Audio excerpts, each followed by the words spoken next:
다 같이 사도신경으로 신앙 고백하며 하나님 앞에 예배로 나아가십시다.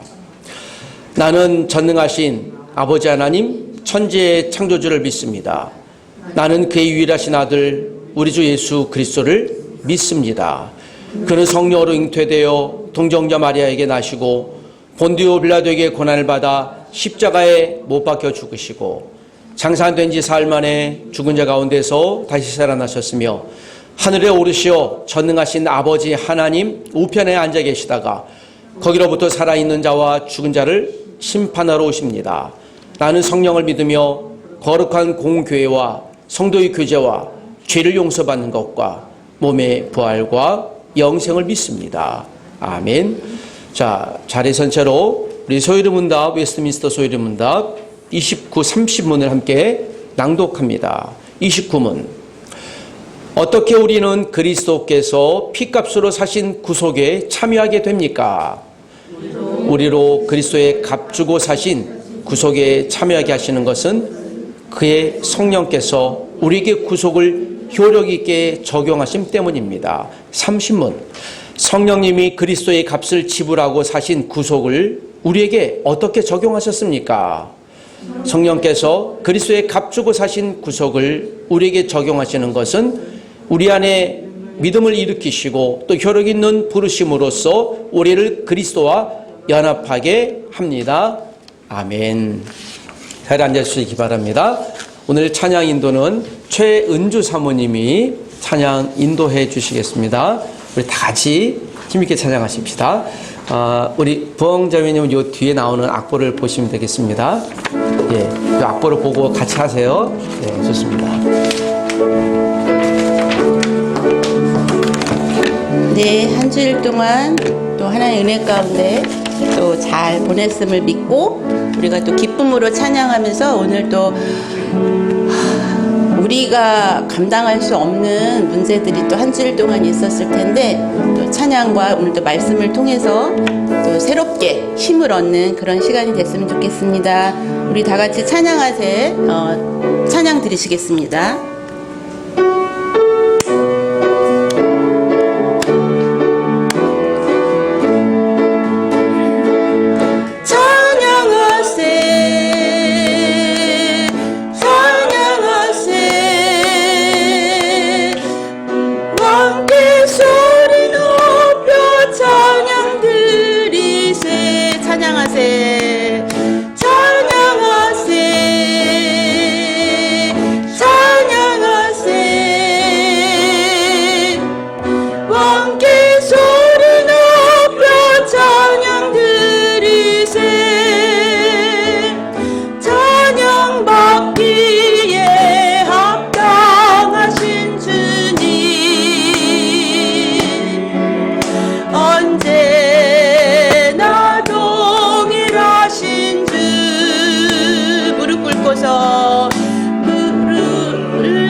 죽음에서 부활하신 나의 구세 살아계신 주 살아계신 주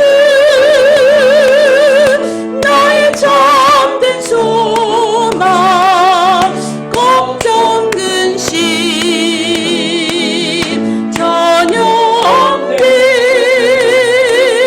사랑의 주내 갈 길은 너니 내 모든 삶의 기쁨 늘 충만한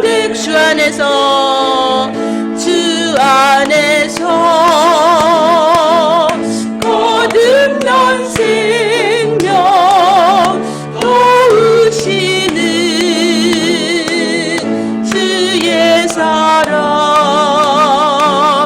참 기쁨과 확신 가지고 예수님의 도우심을 믿으며 살리 살아계신 주 살아계신 주 나의 참된 소망 걱정 근심 전혀 없네 아멘 사랑의 주내 갈 길은 또하니 내 모든 삶의 기쁨 늘 충만하는 3번 3절 그 언젠가 주를 때까지 주를 위해 싸우리라 승리의 길 멀고매도 승리의 길 멀고 주님께서 나의 앞길 지켜주시네 주님께서 나의 앞길 지켜주시리 아멘 살아계신 주 살아계신 주 나의 참된 소망 걱정 근심 전혀 없네 사랑의 주내 갈 길은 너니 내 모든 삶의 기쁨 늘 충만하는 살아계신 주 살아계신 주 나의 참된 소망 걱정 근심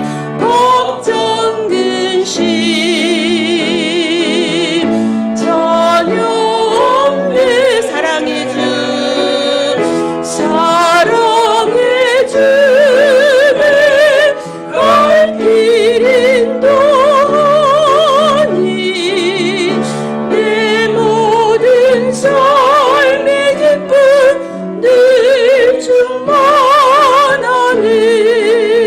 충만하네 예수 우리 왕이여 이곳에 오소서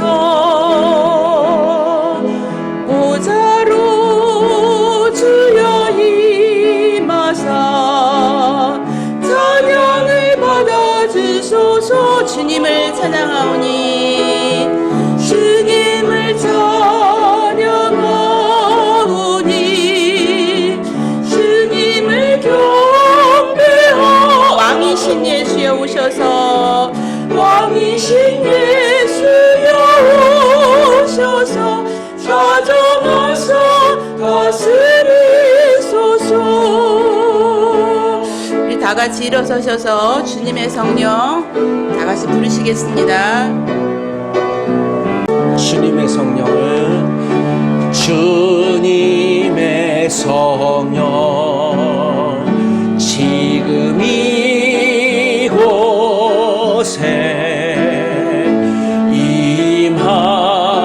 임하소서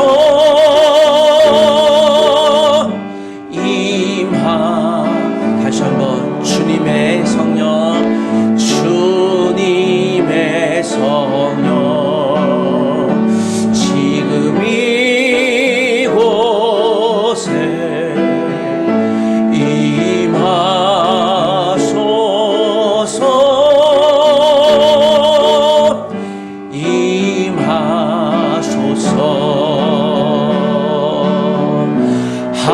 할렐루야 할렐루야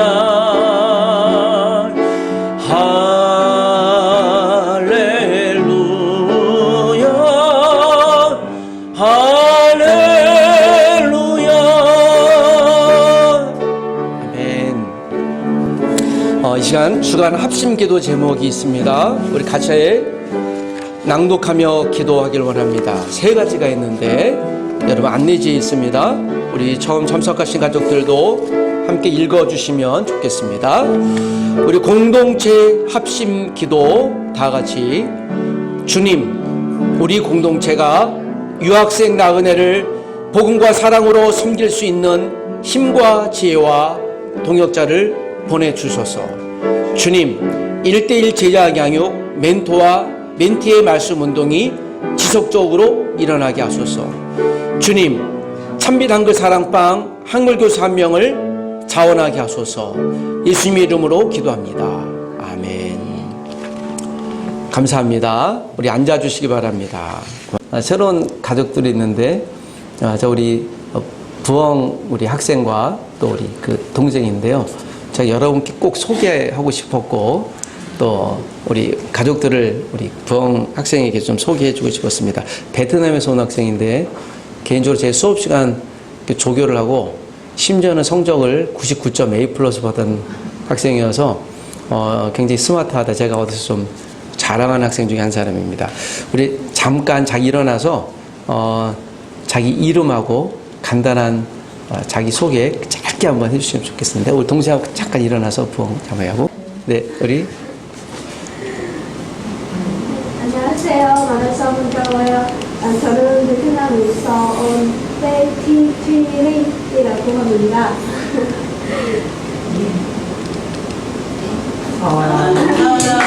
네. 네, 고맙습니다. 네. 이제 제가 그 중국어를 공부하다가 중국어 사성이 있잖아요. 그래서 중국어를 공부하다 야 이건 참 어렵겠다 해서 우리 중국을 좀 배우다가 학생들한테 여러분들이 한국어를 배우는 게 빠르다 해서 그렇게 얘기를 했는데 제가 베트남어를 지난해 이 바니엔 대학에 있는 교수님이 오셔서 얘기하길래 베트남어 좀 배워야 되겠다 했는데 이건 육성이에요. 그래서 더 어렵다라고 고민을 하고 있는데 그래 한국어를 우리 학생들이 배우는 게 빠르겠다 생각이 듭니다. 또 함께 처음 방문해 주셔서 고맙고 많이 또 사랑해 주시기를 부탁드립니다. 안내지에 우리 기도 제목도 있었는데 안내지 뒤에 보시면 찬빛사랑 멘토링이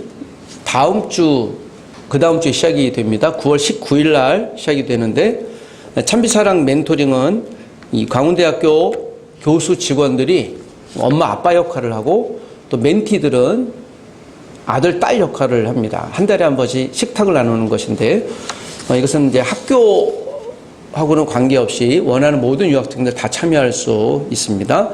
한국 학생도 참여할 수 있습니다. 우리가 외지에서 오신 모든 분들을 나그네라고 범위를 함께 넓혀본다면 또 필요한 분들, 그 사랑이 필요한 분들에게 함께 나누는 모임인데 여러분들이 기도해 주시고 이 모임은 교회에서 전도 모임은 아닙니다. 말 그대로 섬기는 모임인데 또 교회가 그리스도인이 세상에서 있는 또 나그네를 어떻게 섬겨야 될지 정서적 안정과 또 마음의 안정 또 생활의 크고 작은 것들을 또 상담해주고 하는 역할을 할 텐데 사실 학교에서 학생들이 교수님들하고 직원 선생님들하고 친밀하기가 쉽지 않은 것 같습니다. 이 모임이 아주 훌륭한 모임인데 여러분들께서 또 기도해 주시기를 부탁드리고 또 우리가 도울 수 있는 부분들이 있으면 함께 나누고 또 돕도록 하겠습니다. 찬빛 한글 사랑방 한글 교사 한 분 필요합니다. 기도해 주시길 부탁드리고 지난주 제가 한 주일 동안 가장 많이 스트레스를 받고 있는데, 아, 이 참 선생님이 귀하구나라는 생각이 들어서, 이전에 우리 그 중국 유학생으로서 한글 교사를 했던, 우리 누구죠, 이름? 예, 유가설 자매님 생각이 나서 가설이가 한국에 다시 왔으면 좋겠다 하는 생각마저도 드는데, 기도해 주시고, 지금 몇몇 분들 다른 의견 주셔서, 기도하고 있습니다. 여러분들이 이 내용 놓고 기도해 주시기를 또 부탁드립니다. 1대1 바이블 멘토링, 저는 이제 이번 주부터 한 번 놓고 또 시작할 겁니다. 우리 가족들에게 또 도전하는 건 1대1 바이블 멘토링 위해서, 이건 우리의 거룩한 조금 섬김이고 의무입니다. 영혼에 대한 관심이고 사랑이에요. 멘토들은 멘티들을 또 불러주시고, 멘티들은 멘토들의 1대1 바이블 멘토링에 잘 반응해 주시길 부탁드리고, 이제 끝나신 분들은 함께 새로운 분들을 좀 찾아주시기를 부탁드립니다. 10월 중에 아직 확정은 안 했는데 한 번 정도를 우리가 추석이 다음 주죠? 다음 주인가요? 네, 주간이 이제 곧 시작이 되는데, 추석 때 우리가 좀 잔치를 좀 하려고 했는데 여의치 않아서 10월 중에 우리가 주일 예배에 외국인 학생들을 많이 좀 초대해서 좀 식사 뷔페도 좀 나누고 같이 또 좋은 이야기도 또 말씀도 나누려고 할 계획이 있습니다. 우리가 좀 주도해야 되니까 여러분들이 기도해 주시고, 아직은 확정은 안 됐습니다. 10월 중에 기도해 주시길 부탁드립니다. 자, 오늘 하나님 주신 말씀, 성경 말씀 같이 보겠습니다. 오늘 말씀은 느헤미야서 같이 나누도록 하겠습니다.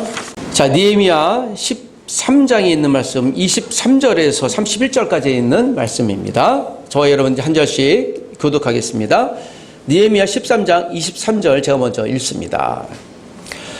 그때에 내가 또 본즉 유다 사람이 아스돗과 암몬과 모압 여인을 맞아 아내로 삼았는데, 그들의 자녀가 아스돗 방언을 절반쯤은 하여도 유다 방언은 못하니 그 하는 말이 각 족속의 방언이므로 내가 그들을 책망하고 저주하며 그들 중 몇 사람을 때리고 그들의 머리털을 뽑고 이르되, 너희는 너희 딸들을 그들의 아들들에게 주지 말고 너희 아들들이나 너희를 위하여 그들의 딸을 데려오지 아니하겠다고 하나님을 가리켜 맹세하라 하고, 또 이르기를 이쪽에 이스라엘 왕 솔로몬이 일로 범죄하지 아니하였느냐. 그는 많은 나라 중에 비길 왕이 없이 하나님의 사랑을 입은 자라 하나님이 그를 왕으로 삼아 온 이스라엘을 다스리게 하였으나 이방 여인이 그를 범죄하게 하였나니, 너희가 이방 여인을 아내로 맞아 이 모든 큰 악을 행하여 우리 하나님께 범죄하는 것을 우리가 어찌 용납하겠느냐. 대제사장 엘리야십의 손자 요야 아들 하나가 호른 사람 산발랏의 사위가 되었으므로 내가 쫓아내어 나를 떠나게 하였느니라. 내 하나님이여, 그들이 제사장의 직분을 더럽히고 제사장의 직분과 레위 사람에 대한 언약을 어겼사오니 그들을 기억하옵소서. 내가 이와 같이 그들에게 이방 사람을 떠나게 하여 그들을 깨끗하게 하고, 또 제사장과 레위 사람의 반열을 세워 각각 자기의 일을 맡게 하고, 다같이 31절을 또 정한 기한에 나무와 처음 익은 것을 드리게 하였사오니 내 하나님이여, 나를 기억하사 복을 주옵소서. 아멘. 자, 드디어 여러분 구약 성경의 끝을 향해 가게 됩니다. 좀 성급히 축복합니다. 구약 성경 창세기부터 느헤미야 그리고 말라기까지 앞으로 한 번 더 구약 성경을 메시지를 나눌 텐데, 여러분들이 지난 9개월 동안 또 10개월 동안 하나님의 구약 성경 읽느라고 수고하셨습니다. 여러분 수고하셨습니다. 우리 같이 한번 이렇게 격려하겠습니다. 수고하셨습니다. 시작. 수고하셨습니다. 네. 무엇을요? 네, 구약 성경 읽느라고 수고하셨습니다. 이 이야기를 하니 마음에 혹시 약간의 찔림이 있으신 분들은 이번 한 주가 절호의 기회입니다. 밀렸던 숙제는 몰아서 하면 됩니다. 한국인들의 장점 가운데 하나가 시험 공부 하루 전에 또는 1시간 전에 10분, 1분 전에 열심히 공부하는, 그걸 몰아치기 초치기라고 하죠. 열심히 하나님의 말씀을 사모하시길 부탁드립니다. 구약 성경의 마지막이 해피엔딩으로 끝났으면 참 좋겠지만 해피엔딩의 말씀이 아니라 경고의 말씀으로 끝나는 것이 우리 마음에 약간의 힘이 되는 것 같습니다. 그러나 그 경고도 하나님의 사랑인 줄 믿습니다. 2023년 대한민국 결혼한 가정에서 출산율이 가장 많은 연령대가 어딘가라는 통계를 보았습니다. 20대, 30대, 40대 중에 40대가 가장 많은 결혼, 출산율을 가졌다. 즉 40대가 1위입니다. 한국에서는 지난해에 시대의 변화를 느끼게 됩니다. 여러분 뭐 40대가 뭐 대수겠습니까? 여러분 성경에서 보면 아브라함의 부인 사라는 몇 세에? 90세에 아들 낳았습니다. 참 이걸 보면 신비하죠. 한나도요 아주 수십 년간의 기도 가운데 아들 사무엘을 낳았습니다. 자, 이렇게 보면 출산은 모든 가정에게 주신 하나님의 축복이고 복이고 은혜라고 봅니다. 결혼을 했을지라도 언제 우리가 자녀를 할지 모르잖아요. 그건 카이로스의 시간이죠. 결혼 전에는 우리가 지금 만나고 있는 자녀, 이 자녀, 앞으로 또 우리가 결혼해서 자녀를 생산할 때 내가 어떤 자녀를 만날지 아세요? 모르세요? 모르죠. 우리가 기대하고 소원은 하지만 그러나 그 자녀를 볼 때 얼마나 소중하고 기쁜지 모르겠습니다. 우연히 내 자녀가 나의 자녀인 것처럼 생각하지만 하나님은 우연을 가장한 이것을 카이로스의 시간이라고 하지 않습니까? 우리의 지금의 만남도요, 여러분, 우연이 아닙니다. 여러분 이 자리에 예배당에 와서 예배하게 된 여러분들은 우연이 아니에요. 옆에 계신 분들을, 뒤에 계신 분들을 볼 때 처음 뵙겠습니다 하지만 이것을 우리가 하나님 안에서 계획된 우연이라고 이야기를 합니다. 하나님의 필연이라고 볼 수 있는 것이죠. 그러니까 우리는 좀 만났어야 돼요. 하나님의 필연으로 우리를 만나게 하십니다. 이것을 하나님의 섭리라고 하죠. 하나님의 계획 따라 우리가 살아가게 된다는 것입니다. 그리스도인들의 크고 작은 성공과 실패의 모든 것에도 여러분 하나님의 계획이 있는 줄 믿습니다. 세상에 우연은 없습니다. 자, 오늘 본문도 하나님의 필연에 관한 이야기입니다. 자, 오늘 이 느헤미야서의 본문은 하나님 성전 재건의 약속이 성취된 152년 만에 성취된 이스라엘 백성들이 또 하나님의 징계를 받고 그들이 나라를 잃고 나서 다시 성전을 세우고 건축하고 그 하나님의 약속이 성취된 152년 그 다음 해의 이야기입니다. 그러니까 153년째의 스토리 이야기죠.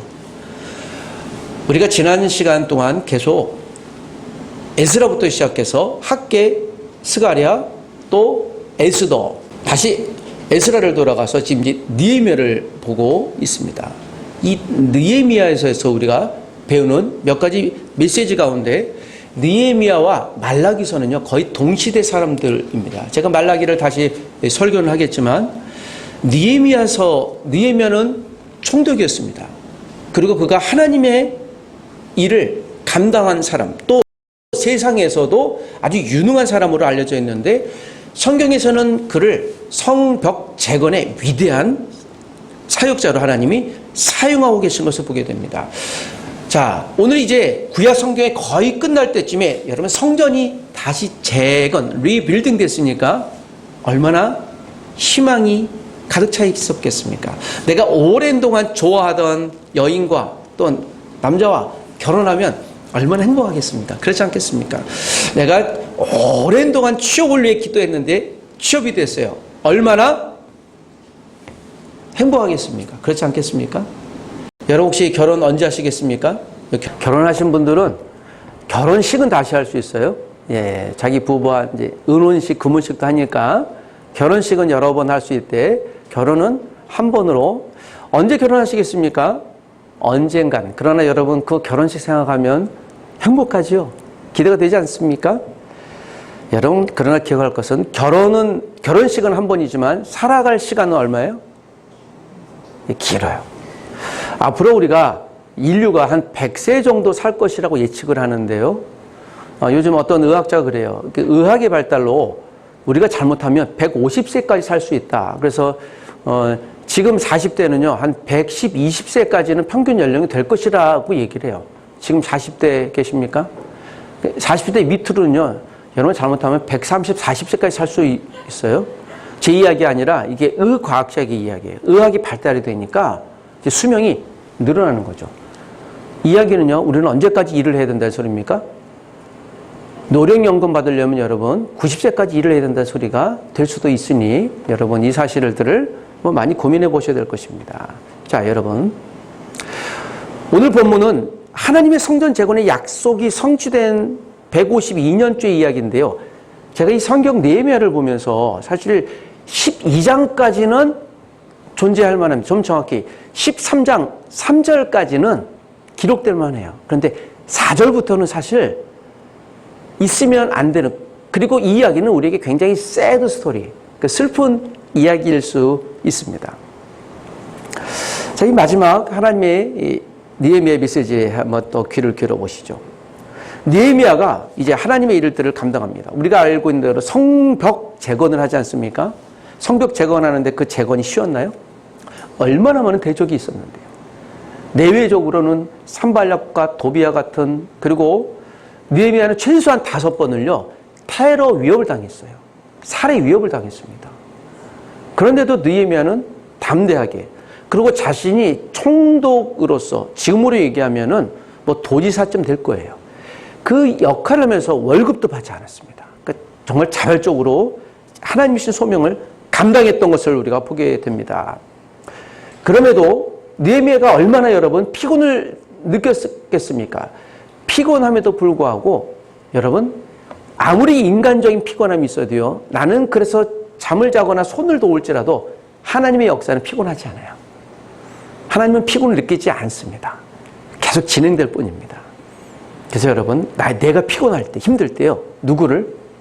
하나님의 도움을 간구하셔야 될 줄 믿습니다. 하나님, 나를 도와주시옵소서. 내가 피곤합니다. 힘이 듭니다. 도와주시옵소서. 그렇게 해주시길 부탁드립니다. 자, 13장이 마지막 오늘 성경의 스토리라고 본다면 13장의 결론은 10, 11, 12장의 앞에 있는 내용의 최종 결론이라고 볼 수 있습니다. 자, 이해를 돕기 위해서 각 장마다 내용을 좀 짤막하게 여러분께 요약을 해드리겠습니다. 여러분이 갖고 있는 성경을 살짝 보셔도 좋겠습니다. 10장은요, 유대에서, 이스라엘에서 자발적 믿음 개혁이 일어납니다. 이제 성벽을 완성하니까요, 여러분, 성전도, 이게 템플, 가스 템플, 하나님의 템플이 완성이 되고, 그 예루살렘 성벽을 만드니, 이제 이것이 완성되니까 성전도 안전하게 지키게 되었습니다. 얼마나 감사했겠습니까? 느헤미야 10장 37절 보면, 우리 하나님의 전에 여러 방에 두고 또 우리 산물의 11조를 레위 사람들에게 주리니. 여러분, 이건 굉장히 중요한 메시지인데 무엇이 회복이 되는 겁니까? 11조. 11조는 무엇입니까? 내 소산물의 10분의 1을 하나님께 드리는 거예요. 그 용도는 성전 기능과 함께 더불어 레위인들, 제사장들의 먹고 사는 생활 양식을 제공해 주는 것이었습니다. 자, 우리 산물의 11조를 레위 사람들에게 주리니, 또는 주리라 라고 하신 말씀은 무엇입니까? 무엇이 회복된 것입니까? 예루살렘 성전 기능이 이제 회복이 됐다는 걸 의미하는 거예요. 기능이 회복됐다는 건 기능이 멈춰졌기 때문이죠. 이것이 오늘 1차, 2차 귀환 후에, 그리고 3차 성벽 완성이 되고 난 뒤의 이야기예요. 그리고 10장에서 보면 몇 가지 느헤미야가 계획을 일으켜요. 이방인과 결혼 금지, 안식일을 지키는 것, 11조를 지켜 레위인과 제사장들을 돌보는 것. 자, 이게 이제 국가적인 개혁이 일어난 거예요. 큰 개혁이 일어났습니다. 11장의 스토리는 이제 10장과 더불어서 믿음이 회복이 됐으니까 예루살렘 도시 기능 회복을 위해 이주할 사람들이 필요했습니다. 여러분, 예루살렘 성전과 성벽이 크게 완성됐잖아요. 근데 문제는 여기 사람이 살지 않아요. 그러니까 어떻게 해요? 성벽 안에, 예루살렘 안에 사람이 있어야 안전할 것 아닙니까? 여러분, 집을 1년, 2년, 10년 동안 비워두면 어떤 일이 벌어져요? 집이 문제가 생기죠. 크랙이 생기고요. 그래서 예루살렘 도시 기능을 회복하기 위해서 사람들을 이주시켰습니다. 지금으로 얘기하면 이제 신도시 재개발이라고 할 수 있는 것이죠. 그런데 사람들이 여러분 자기가 살던 지역, 즉 이스라엘이라는 전체 지역에서 예루살렘 도시에 누가 가겠습니까? 할 때 올 사람이 얼마나 있었을까요? 아니 내가 살던 지역에서 편안히 살고 있는데 오라고 하면 새로운 곳을 정착해야 되잖아요. 많이 없었어요. 그래서 세 가지 정책을 의지적으로 해요. 이게 11장의 스토리입니다. 타 지역 백성들의 지도자들, 리더들은 의무적으로 예루살렘으로 올 것. 또 일반 백성들은 제비를 뽑아서 10분의 1은 예루살렘으로 반드시 올 것. 그리고 자원하는 사람들도 올 것. 해서 사람들을 살게 합니다. 그 명단이 쭈르르 나와요. 예루살렘이라는 도시 기능이 회복된 거죠. 12장은 예루살렘에 거주할 이제 제사장, 레위인, 문지기 명단이 나와요. 이 명단은 어떤 명단입니까? 예배 회복이 된 명단이에요. 그래서 여러분 여기까지 보면 성전 기능 회복, 또 예루살렘 도시 기능 회복, 예배 기능 회복이 됐으므로 정말 판타스틱한 아주 아름다운 하나님 나라가 회복된 거예요. 그래서 12장 여기서 마침표 딱 찍고 끝났어야 됩니다. 그러나 여러분 느헤미야는 13장 한 장이 더 반전의 장으로 우리에게 남아 있습니다. 자, 13장엔 어떤 일이 벌어졌을까요? 우리가 오늘 읽었던 본문보다 좀 앞에 보면 여러분 성경을 잠깐 보십시오. 13장 1, 2, 3절과 3절과 4절은요 1년의 시간 간격이 있습니다. 1, 2, 3절을 보면 그날에 모세의 책을 낭독하여 백성에게 들렸는데 라고 얘기를 해요. 그래서 12장부터 13장 1, 2, 3절은 같이 가요. 성벽 낙성식, 봉헌식이라고 볼 수 있는 거죠. 이제 우리가 12년간의 느헤미야가 사역을 마치고 52일 동안 열심을 다해서 성벽을 완성시키고 또 많은 사람들을 도시기능을 회복시키기 위해서 이주시키고 레위인 또 예배도 회복시켰으니 아주 기쁨의 예배를 드려요. 이거 저는 13장 1, 2, 3절이에요. 사실 여기서 느헤미야서가 맞춰야 되는데 4절부터 놀람의 책으로 있습니다. 연대를 얘기해보면 BC 433년까지가 요 13장 3절까지 스토리예요. 다음에 BC 432년에 그러면 어떤 일이 있었을까요? 느헤미야가 12년에 자기 사역을 마치고 다시 페르시아로 돌아가요. 그러다가 1년 만에 다시 와요. 왜 다시 왔을까요? 이것이 우리가 오늘 제가 놀람의 책, 긴장하며 읽어야 할 책이라는 메시지를 여러분께 드리는 것입니다. 여러분 이제 성령 기능이 회복됐으니 얼마나 이들이 기뻐했을까요? 그놈의 도시 기능이 회복됐으니 이제 편안하고 안락한 삶을 또 하나님을 예배하는 삶을 사는 믿음의 도시로 되지 않았겠습니까? 오랜 동안 사랑했던 사람과 결혼을 했어요. 여러분 얼마나 행복하겠습니까? 매일 아침에 부인이 남편이 또 출근하는 내 배우자에게 밥을 해주고 사랑해주고 또 전화해주고 얼마나 좋겠습니까? 이걸 우리가 신혼기간이라고 합니다. 그래서 너무 좋은 거예요. 그냥 좋은 거예요. 그 기능을 이제 보통 2달에서 2년 정도 본다고 얘기 드렸습니다. 자, 이렇게 보면 지금 이스라엘 백성들은 하나님과 다시 신혼이 시작이 된 거예요. 다시 시작이 된 거예요. 자, 이들이 얼마나 1년 뒤에 반전이 일어났습니다. 반전이란 건 뭐예요? 하나님의 기대와는 느헤미야의 기대와는 다른 일이 벌어져요. 어떤 일이 벌어졌겠습니까? 자, 13장 4절에서 14절까지 내용이 나오는데요. 이 주제는요, 타락이에요. 여러분 13장 3절까지가 하나님을 찬양하고 회복이 된 이야기로 맞췄어야 되는데 4절부터 14절까지 내오면 이런 말이 있어요. 여러분 4절 한 번만 더 읽어봅시다. 이게 중요한 한 가지 사건이 일어납니다. 13장 4절 시작. 이전에 우리 하나님의 전에 방을 맡은 제사장 엘리야십이 도비야와 연락이 있었으므로, 자, 도비야의 이름을 여러분 기억해 주십시오. 도비야.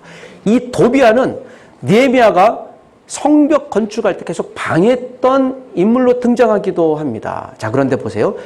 3절에 이 성벽이 또 성전 기능이 회복돼서 놀랍게 하나님을 예배하는 도시로 거듭났다고 얘기했지 않습니까? 그런데 왜 도비아 갑자기 생뚱맞게 이름이 등장하죠? 이 도비아는 악당입니다. 나쁜 사람이에요. 그런데 이 도비아가 엘리야십이 도비아와 연락이 있었으므로 엘리야십은 누굴까요? 대제사장이에요. 모든 기능을 맡는 대제사장이 누구와? 도비아와 연락이 있었다. 연락이 있었다라는 말의 원어 뜻은요, 친밀했다, 또 은밀한 이야기도 나누는 사이, 그 정도의 단어예요. 그러니까 친한 거예요. 그래서 5절에 이 사건이 일어나죠. 도비아를 위하여 한 큰 방을 만들었으니 그 방은 원래, 이 방은 어떤 원래? 소재물 유향 그릇과 또 레위 사람들과 노래하는 자들과 문지기들에게 11조로 주는 곡물과 새 포도주와 기름과 또 제사장들에게 주는 거제물을 두는 곳이라 그래요. 즉 제사장들이 예배할 때 쓰는 방, 성전 안에 있는 방이에요. 이 방을 누구에게 준 거예요? 저는 이 성경 읽을 때 갑자기 눈이 퍽 났어요. 성전에 이 사람을, 도비아를 위해서 차라리 엘리야십이 자기 방을 두었으면 이해가 조금이라도 될까 하는데요. 그런데 여기서 한 큰 방이라고 했잖아요. 이 한 큰 방은 여러 개의 작은 방을 통으로 벽을 터서 만든 방이에요. 그러니까 굉장히 큰 방이라고 할 수 있죠. 여러분, 엘리야십이 왜 도비아에게 이 한 큰 방을 주었을까요? 그 이유는, 자, 제가 친밀했다, 친밀한 관계였다 그러지 않습니까? 예루살렘 성전, 예루살렘 안에서 권력을 행사했던 도비아가 권력자였습니다. 여기서 권력을 제대로 행사하기 위해서는 유대인들을 설득해야 돼요. 그들과 친밀하게 지내야 돼요. 그 친밀하게 지내기 위해서 제사장과 함께 소통이 된 거죠. 여러분, 우리가 누군가 친하다고 하는 것은 뭐 좋은 거 아닌가요? 그래, 여기 하나님의 메시지는 그런 거예요. 아무나 친하게 지내지 마십시오라는 첫 번째 메시지입니다. 누구든지 사랑의 대상이긴 하지만 모든 사람을 사랑해서는 안 되는 거예요. 예수님도 12 제자를 사랑했지만 그 12 제자 중에 가룟 유다는 예수님을 사랑하지 않고 팔아먹었어요. 사단의 앞잡이가 된 거죠. 여기서 오늘 도비아가 그리고 엘리야십이 그 통로가 된 거예요. 특별히 제사장이 이런 일이 일어납니다. 여러분, 불과 1년 전에 무슨 일이 있었습니까? 성벽 재건에 어마어마한 영적인 축제가 일어난 거예요. 마치 부흥회가 일어난 거예요. 부흥회 가서 하나님의 말씀을 듣고 하나님 I love you God, 사랑합니다. 그래 뜨겁게 하나님을 만난 경험들이 꼭 여기 있으신 분들도 그런 경험이 있으실 거예요. 너무 감사하고 하나님 헌신하고. 불과 1년 전에 그랬는데요. 1년 뒤에 지금 무슨 일이 일어난 거지? 그래서 이건 사건이에요. 빅 이벤트예요. 더 sad story. 정말 슬픈 이야기지만 어떤 일이 일어났을까요? 예, 여러분. 지금 엘리야십이 도비아와 밀착 관계를 했을까요? 질문이요. 왜 밀착 관계가 되어졌을까요? 왜요? 그런데 6절에 보니까 그때는 내가 예루살렘에 있지 아니하더니, 내가 누구예요? 느헤미야예요. 느헤미야가 예루살렘에 있지 않고 다시 페르시아로 갔을 때, 여기서 중요한 메시지예요. 종교 개혁자 한 사람이 없으니까 나머지 사람들이, 즉 도시와 국가가 어떻게 된 거예요? 무너진 거예요. 여기서 우리가 두렵고 떨림으로 이 사실들을 받아들여야 돼요. 여러분, 우리 가족 중에 남편과 아내 또는 자녀가 있을 것입니다. 회사도 마찬가지일 거예요. 국가도 마찬가지일 겁니다. 요새 우리가 한 사람의 중요성을 많이 느끼잖아요. 한 사람이 어떤 결정을 하는 것을, 그 결정의 영향력이요, 한 가정, 회사, 학교, 국가의 영향이 철저히 미치는 걸 우리가 보지 않습니까? 느헤미야 한 사람이 1년 동안 자리 비웠다고 해서요, 이전으로 다시 돌아갔고, 아니 더 타락한 것을 보게 돼요. 이때 느헤미야가 이 소식을 들었어요. 페르시아에 있다가. 그래서 본문이 이제 기록이 되는 거예요. 7절에 보니까 예루살렘에 이르렀어요. 다시 허겁지겁 와서 보니까 엘리야십이 도비아를 위하여 하나님의 전들의 방을 만든 악한 일을 안전. 이건 악한 일이라고 얘기한 거죠. 8절에 내가 심히 근심하여 도비아의 세간을 그 방 밖으로 다 내어던지고 명령하여 도비아의 모든 것들을 다 끄집어냈습니다. 화가 난 거죠. 지금 엘리야십과 도비아에게 큰 경고라고 볼 수 있는 것입니다.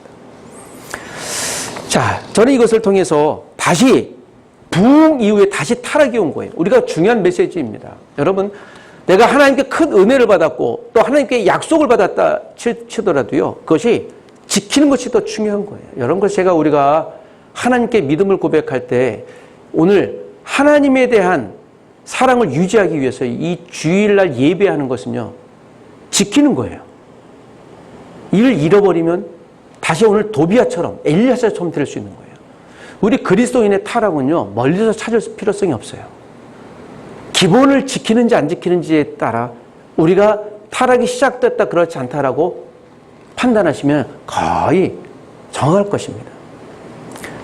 그리고 15절에서 22절까지 느헤미야가 다시 두 번째 개혁을 일으켜요.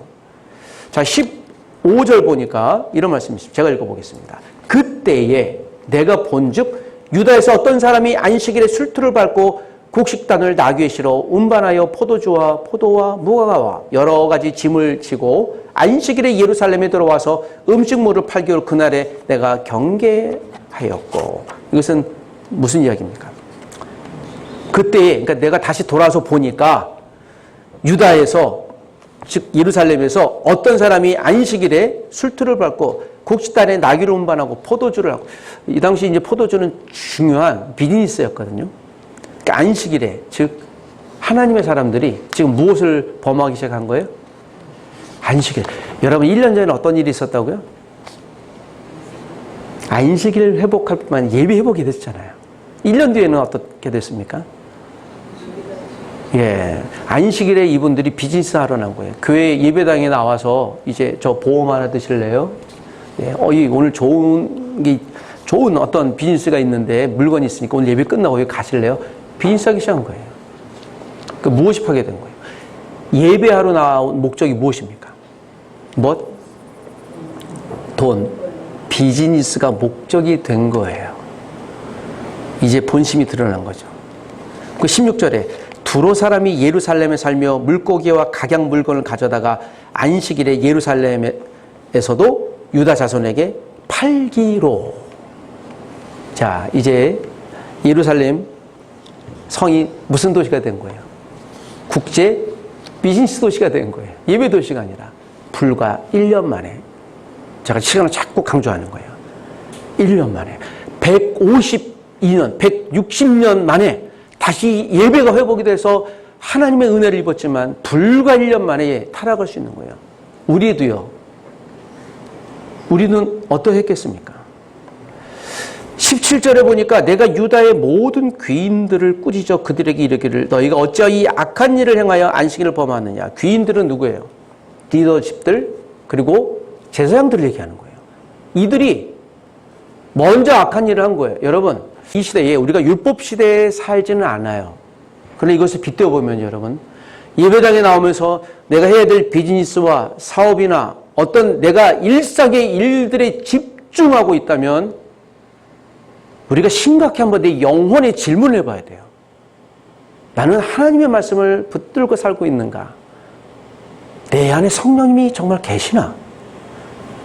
예수님이 나를 위해 십자가에 죽으신 걸 내가 믿고 있나?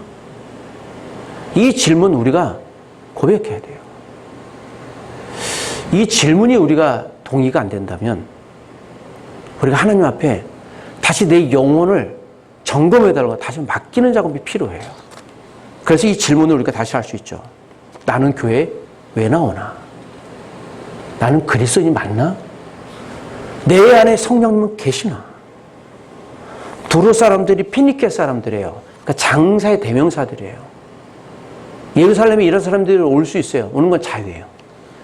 그런데 여러분, 이들이 예루살렘에 왔을 때 오히려 복음의 대상자로 삼아야 되잖아요.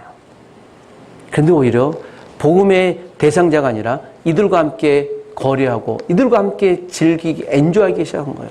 마치 오늘 주일 예배 마치고 2부 순서로 저 홍대 앞에 가서 클럽에 가자 해서 열심히 추는 것과 다를 바가 아니에요.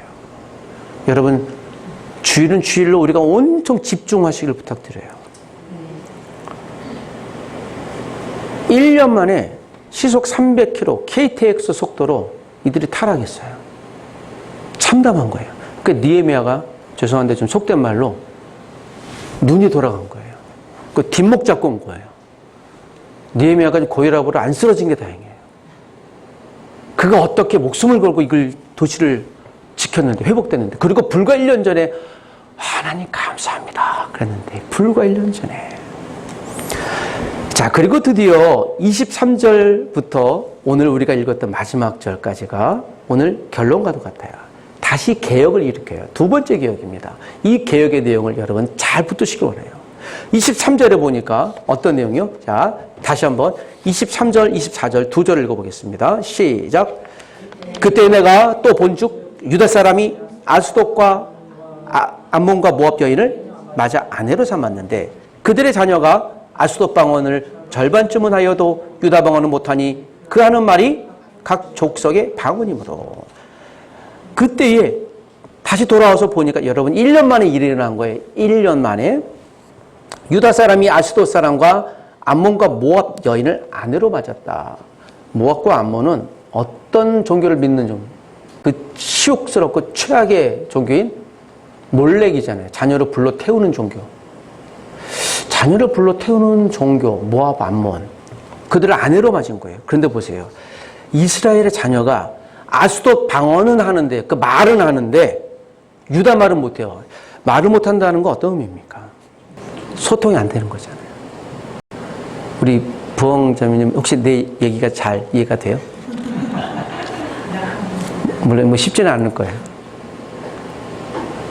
한국 분들도 처음 오면 성경을 잘 모르잖아요. 이것은 무슨 의미일까요? 여러분, 언어가 안 되니까 안 되면 무엇이 안 되는 거예요? 소통이 안 되는 거예요. 너무 단순해요. 소통이 안 되면 뭐가 안 되는 그 사람과의 뭐가 진전이 없습니까? 관계가 진전이 없죠, 당연히. 의미가 없는 거예요. 그러니까 내가 대화하는 사람들과 친하고 그들이 먹고 마시고 생각하는 걸 공유하는 겁니다. 이스라엘 방언을 못했다는 건 뭐예요? 하나님을 잊어버렸다는 것과 똑같은 거예요. 여러분, 자녀 교육은 누가 시키죠? 그 얘기를 하는 거예요. 너희 부모들이 지금 뭐 하고 있냐예요. 왜 하나님 말씀 가르치지 않았냐 얘기하는 거예요. 불과 몇 년 만에? 1년 만에. 우리의 타락은요, KTX가 아니라 우주선 속도로 날아갈 수 있어요. 왜 느헤미야 마지막 절 하필이면 이 이야기지? 왜 13장 3절에 안 맞히지? 이걸 우리의 본성을 드러내고 있는 정말 심각한 말인 거예요. 25절에 보니까 내가 그들을 책망하고 저주하여 그들 중 몇 사람을 때리고 그들의 머리털을 뽑고, 제가 이걸 보면서 지금 느헤미야가 분노 조절 장애가 왔구나.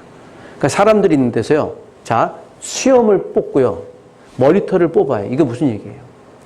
유대인들이 가장 치욕스러운 행동을 해요.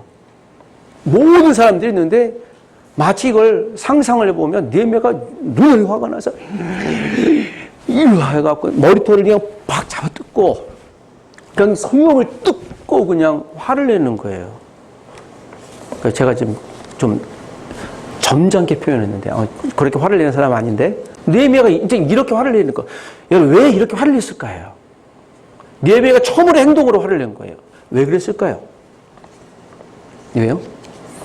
26절에 보니까 또 이르기를 옛적에 이스라엘 왕 솔로몬이 이 일로 범죄하지 아니하였느냐. 자, 여기서 누구를 소환해요? 솔로몬 소환한 거예요. 아까 모압과 암몬 여인 얘기하면서요, 지금 솔로몬 얘기를 해요. 여러분이 이따가 BC 432년이잖아요. 솔로몬이 언제 왕이 됐습니까? BC 970년이잖아요. 불과 지금 몇 년 전에, 약 500년 전의 이야기를 소환을 하는 거예요. 무엇입니까? 지금 정확히 540년 전의 이야기를 소원하면서요. 여러분, 솔로몬 왕이 우리에게 지금 칭찬받습니까? 이게 못된 왕으로 우리가 알려져 있잖아요. 그래서 여러분, 솔로몬이라는 이름 지은 분이 제가 이야기를 하고 영어로 이름 바꿨어요. 바꿨다고 그러더라고요. 그 솔로몬은 악한 왕의 대명사예요. 그 처음에. 하나님이 주신 지혜를 자기 욕망의 통로로 사용한 아주 대명사로 볼 수 있죠. 말년에 회개하면서 간신히 그래. 우리가 하나님의 사람들 회개하면 이렇게 쓰임받을 자라는 사람으로 남겨져 있긴 합니다만 그 솔로몬이 이스라엘을 망가뜨리는 아주 악당의 주범이에요. 다시 소환하는 거예요. 느헤미야가. 솔로몬이 얼마나 악당이었는데라고 다시 한번 확인하는 거예요. 솔로몬이 우리의 선조가 하나님이 주신 지혜를 엉뚱하게 사용하고 정욕으로 사용하고 천명의 여인을 이방 여인을 삼한 걸 왜 기억 못하느냐. 여러분 느헤미야는 지금 540년 전에 역사를 끄집어 오는 거예요. 하나님의 역사를 잊은 민족에게 하나님의 미래는 없다는 걸 얘기를 하는 거예요. 역사를 잊은 민족에게 미래가 없는 거예요. 여러분 역사를 잊어버리면요 혼합이 돼요. 솔로몬이 범죄한 것을 얘기를 하는 겁니다. 오늘도 우리에게 하나님 앞에 다시 한번 회복돼야 될 믿음의 역사는 무엇이겠습니까? 우리가 실수할 수 있어요. 실패할 수도 있습니다. 성공할 수도 있어요. 그러나 여러분 그것에 대해서 우리가 몰입만 안 하면 돼요. 이 말씀 이후에 이제 28절부터 30절까지 마지막을 이렇게 정리합니다. 28절에 보니까 엘리야십의 손자 요야다의 아들 하나가 등장해요. 자, 28절을 한 번 더 읽어보겠습니다. 다 같이 시작. 대제사장 엘리야십의 손자 요야다의 아들 하나가 호론 사람 산발렙의 사위가 되었으므로 내가 쫓아내어 나를 떠나게 하였느니라. 자, 이제 이 대제사장 엘리야십의 손자잖아요. 그리고 요야다의 아들 하나예요. 이 사람 이름이 없어요. 이름이 왜 없을까요? 이 사람은 공동체에서 쫓겨났던 사람이에요. 하나님을 버린 사람이에요. 그래서 이름이 등장하지 않아요.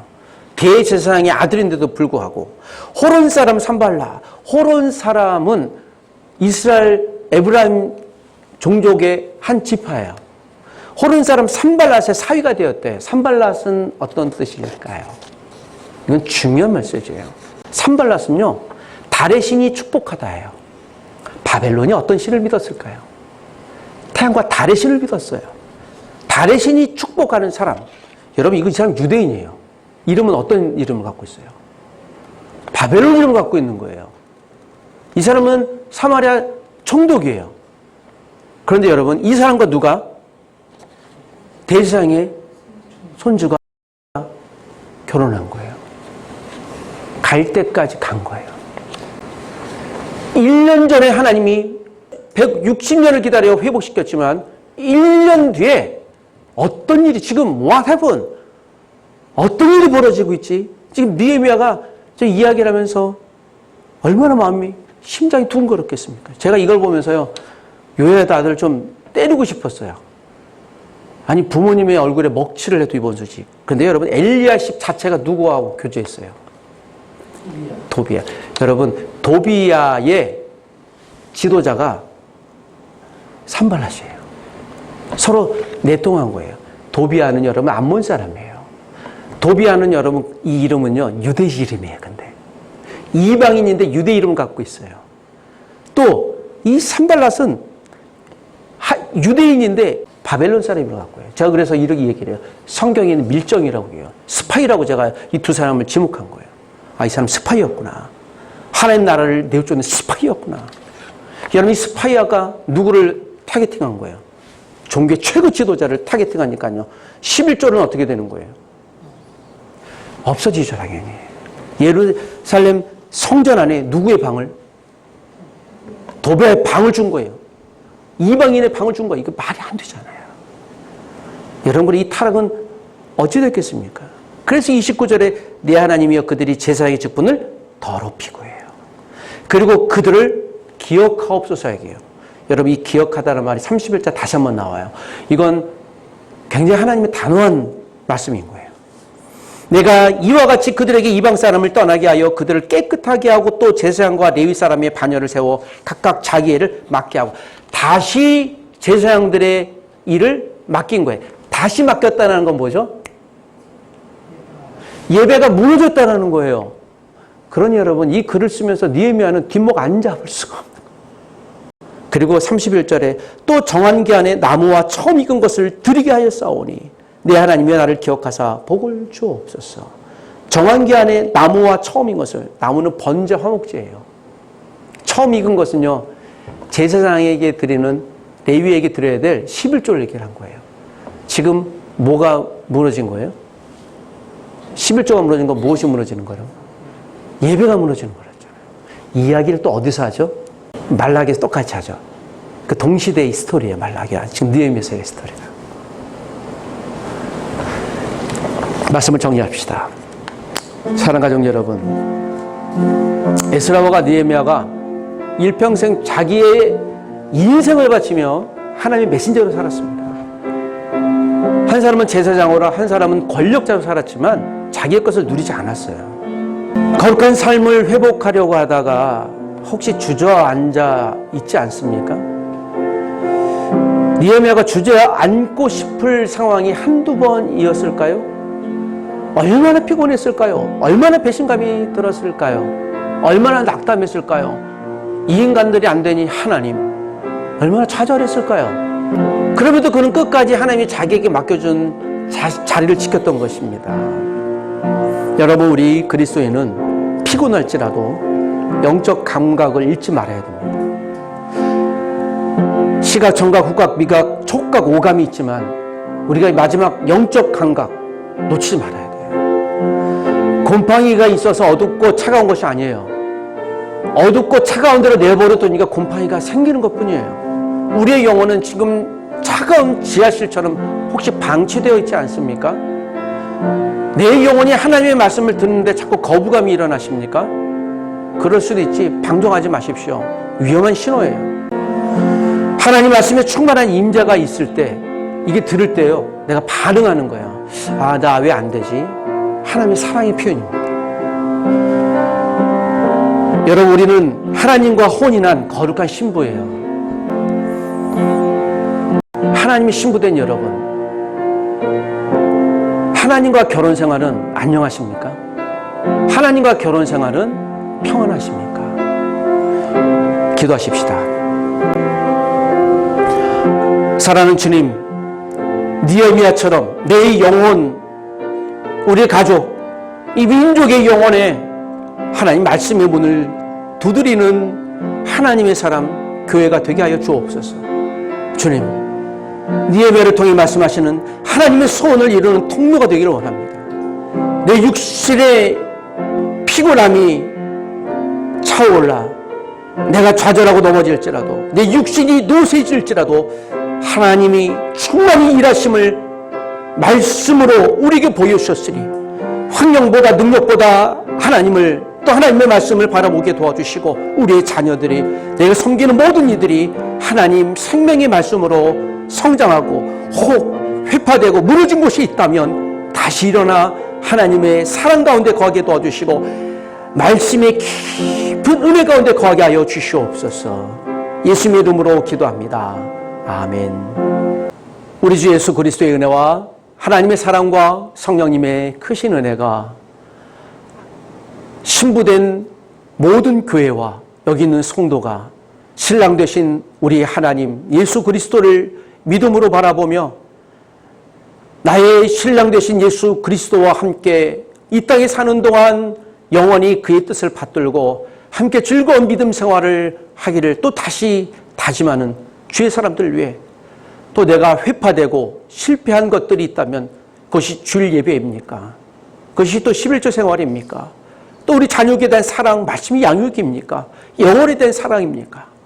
거룩한 질문 앞에 믿음으로 답하기를 원하는 주의 사람들 위해, 오늘도 특별히 처음 참석한 우리 레티 빅부원과 그의 동생과 그의 가족과 또 이 땅에 있는 수많은 베트남의 사랑하는 영혼들을 위해 하나님의 은혜와 사랑이 영원토록 함께 있을지어다. 아멘.